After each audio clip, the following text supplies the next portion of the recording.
Hey guys, it's anulyph or CJ, and this video is about a question that someone had asked me, and I thought that it might help someone else who maybe doesn't want to ask, or I don't know.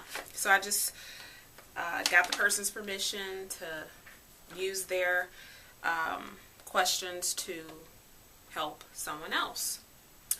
So I got this picture, and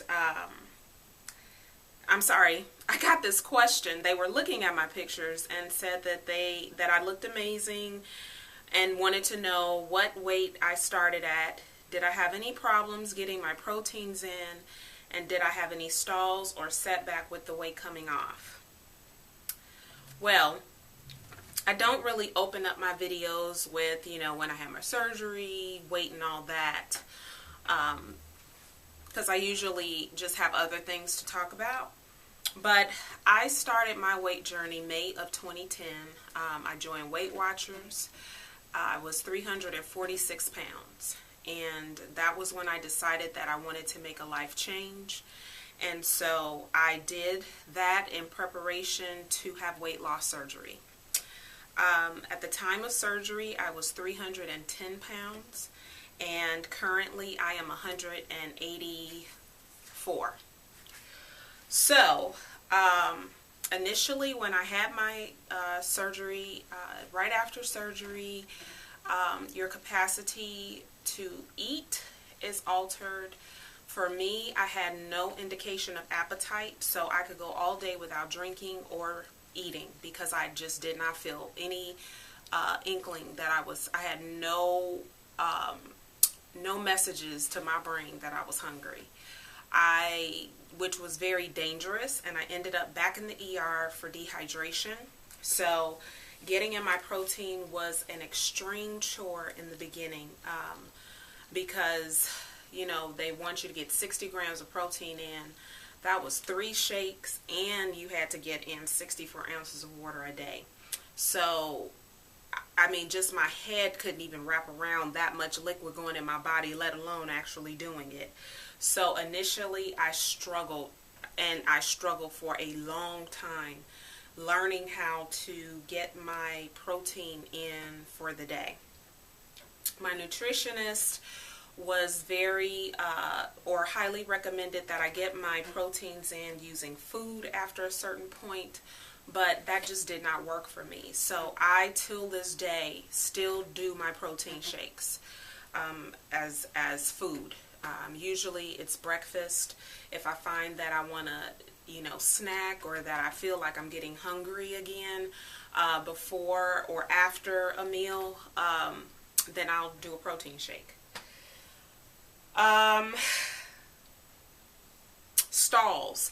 I had a stall probably about 2 months out of my surgery, and it was extremely frustrating, but I knew that the logic of this procedure, there was no way that I was going to stay the weight I was. I did call my doctor's office, and they assured me that this was normal to, have a gain after the surgery, but unless it was an alarming amount like 12 to 20 pound gain, then it was nothing to really worry about because the weight was going to come off. It had no choice because of what my body was now equipped to do. And I had another stall from November 2011 till about June 2012. I made it to Wonderland, and I stayed in the 190s for 6 months. And it seemed like no matter what I did, I crossed over a couple of times into the 180s, and then I went right back up in a matter of days. So now I have settled into the 180s, and I have actually stayed there for about 2 weeks now, and have stayed in the lower range, not hovering at 188, 189, but really staying planted into the 180s. So I'm still moving toward maintenance, toward meeting my goal and then maintenance. It was very difficult during the stall. I got discouraged. I got depressed. I ate. I went off the plan. For a little while, I stopped really working out the way I used to. And then I guess I just got it together. Sometimes you just need to go through that growing pain of the journey in order to get to the next level. And so that, that's what I did. Let's see. So the things that I would suggest a person who is just out of surgery is to educate yourself. Something that I've always done in life is I go and I research things on my own before I stop and ask someone else, just because I want to get different perspectives. I'll call the doctor and get, some information, or I'll go online and look up information. I'll look at YouTube videos, and then I'll talk to people that have actually had a procedure and get feedback from there. The next thing I would say, because I've seen that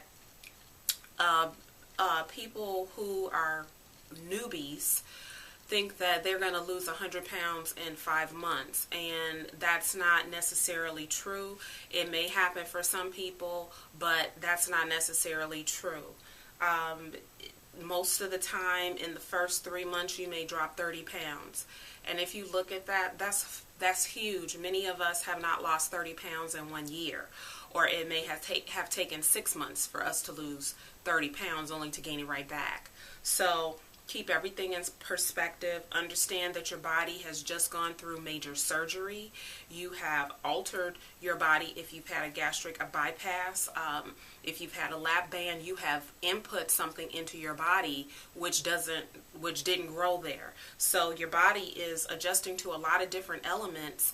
And if you're, starting to be active and working out, if you're eating differently, your body has to have time to respond to that. And sometimes it responds in really weird ways. But please note that it will respond the way that you want it to. So be patient.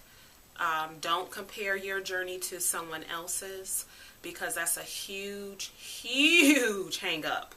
When you're looking at somebody that had surgery right around the time you did, and they are like zooming off with fine colors, and you're not according to what you think you should be doing, that can trip you up big time. So please do not compare your journey with someone else.